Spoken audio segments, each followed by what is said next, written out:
Have you heard of this timeless poem that has inspired, touched, changed, and saved lives, been the subject of countless pieces of artwork, and for over 50 years has ominously been signed author unknown?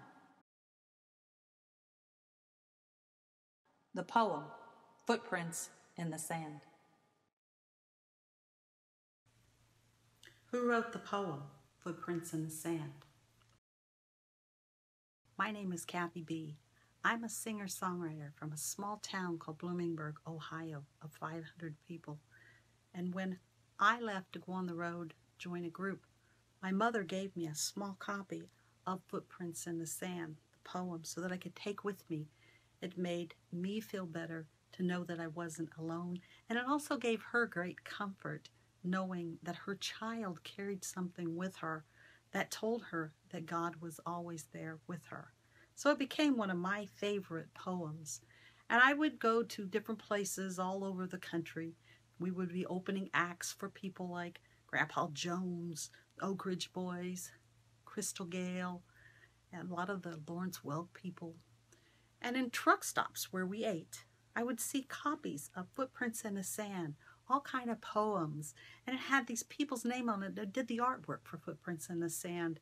And I was comforted again because I saw my favorite poem out there in these truck stops, just reminding me that God was there to carry me, regardless of the places we went. And sometimes it was pretty scary. In 1979, I came to California, and I sang at a place called the Palomino in North Hollywood. And a woman was there, and she heard me sing, and she invited me to come to her home for spaghetti. Nice spaghetti dinner. And upon accepting and arriving at her home, I saw all these poems on her walls, all of these poems that she'd written, and plaques and accommodations. And there was this poem about a little child that was abused. And this was different because it was from the point of view of a child. And it really touched my heart. So I told Mary Stevenson, the author, that I really liked her poem. And she said, "Oh, you like those? Let me go get some more." She ran into her bedroom, and on her table she dumped many poems from this box.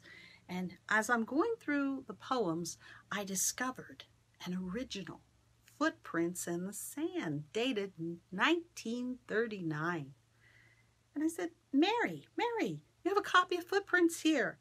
How did you get footprints?" And she said, "I wrote it." And of course, I'm not believing her because I seen it in truck stops everywhere, and I'm pulling out my copy that my mom gave me. It was a little card size that you could carry it in your wallet. And I'm going, "But you couldn't have, it's author unknown." And she came in the room and she looked very, very hurt. And she said, "I wrote it." And nobody believed me. And people accused me of being a liar. And she said, "So all these years, I just put it away in the box." God wink, I found it. I felt really bad doing that to a friend. She had become an instant friend. And I really and truly I felt very, very, very low at that point. And so I said, "Mary, I vow that I'm going to help you." And I'm a singer, songwriter, had a band on the road and of my own. You know, I had traveled the circuit, and then I put together my own band. And I just came to California to do some tracks with the people who recorded with the Steve Miller Band, you know, Fly Like an Eagle. And that's why I was there, just to do some more tracks, record some records at the time, and go back out on the road and promote them. But my life changed